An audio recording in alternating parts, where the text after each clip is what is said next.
Kalau reksadana saham itu ibaratnya kayak tim sepak bola yang menyerang habis.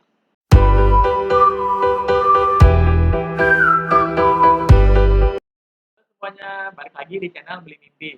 Pada video kali ini kita akan ngomongin tentang reksadana yang bakal gue letakin di satu playlist bersama video-video tentang reksadana yang lainnya. Jadi kalau kalian mau belajar tentang reksadana, tinggal buka playlistnya, di situ lengkap semua videonya. Kalian tinggal belajar dari situ. Dan kalau misalnya ada update terbaru tentang reksadana, bakal gue tambahin di playlist yang sama. Kemarin-kemarin kan kita udah bahas tentang reksadana pasar uang, tentang reksadana pendapatan tetap, tentang reksadana campuran. Nah, sekarang saatnya kita bahas tentang reksadana saham.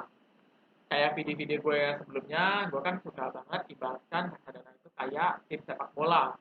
Ada yang bertahan, ada tim sepak bola yang menyerang. Nah, kalau reksadana saham itu ibaratnya kayak tim sepak bola yang menyerang habis. Jadi pertahanannya lebih terbuka, risiko untuk kebobolan juga lebih besar. Artinya reksadana saham ini memiliki risiko kerugian atau minus yang cukup besar juga. Tapi karena banyak penyerang, banyak yang nyerang, kemungkinan untuk cetak bola juga lebih besar. Artinya return dari reksadana saham ini berpotensi cukup besar. Mungkin beberapa dari kalian juga tanya, apa sih bedanya reksadana saham dan saham? Kenapa nggak kita langsung investasi di saham dan kenapa harus ada reksadana saham? Nah, kalau misalnya kita investasi di saham, kita harus memilih sendiri saham-saham yang bakal kita investasikan. Kita sendiri yang mengelola dana kita di saham tersebut.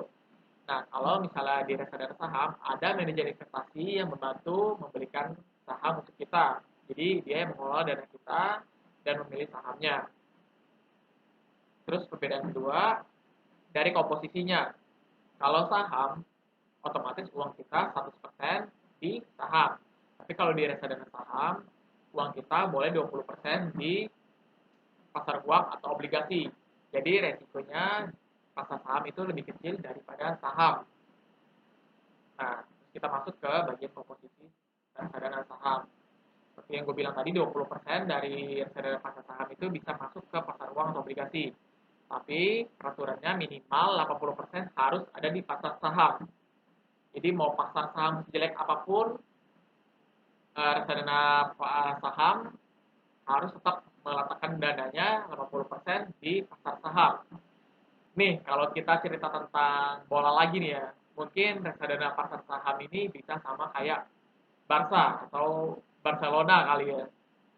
Kalau Barcelona ini kan pemainnya lagi buff kayak apapun, lawannya lagi susah apapun, timnya lagi hancur kayak apapun, fans pasti mintanya Barca ini mainnya tiki taka dan selalu menyerang. Kalau nggak nyerang tuh kayaknya bukan Barca gitu. Nah, sama kayak di reksadana saham.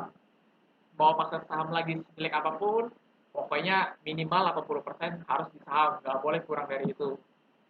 Nah, karena saham itu kan sangat fluktuatif ya, jadi returnnya kalau dari reksadana saham ini cukup besar dan resikonya nggak kalah besar.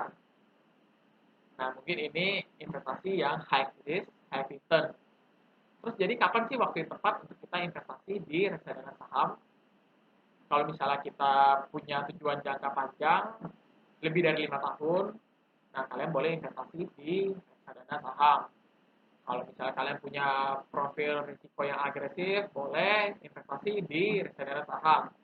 Kalau kalian mau investasi di saham, tapi masih takut nih milih-milih sahamnya yang cocok, yang bakal naik harganya, nah kalian boleh investasi di reksadana saham sambil belajar sedikit-sedikit tentang saham. Nah, terus gimana sih tips investasi reksadana saham supaya bisa dapat cuan? Nah, pastikan kalian lihat fund fact sheet-nya. Kalau di fund fact sheet itu bakal ada komposisi portofolio dari manajer investasi itu.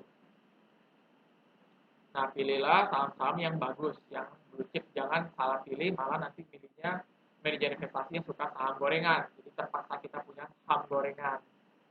Nah, terus gimana sih cari investasi reksadana saham? Kalian pertama bisa download Bibit, masukin kode referral dari blimimpi.id, nanti gue letakin di deskripsi di bawah. Nah, terus kalian tinggal pilih itu di bagian menu search-nya, cari yang reksadana saham. Nah, tinggal beli deh di situ. Hopefully dengan ada video ini kalian lebih ngerti tentang reksadana saham dan langsung mulai praktek investasi di reksadana saham sekarang juga. Kalau kalian masih ada pertanyaan tentang reksadana saham, boleh tinggalin di komen, nanti gua jawab atau gua bikin video baru tentang reksadana saham. Oke, see you.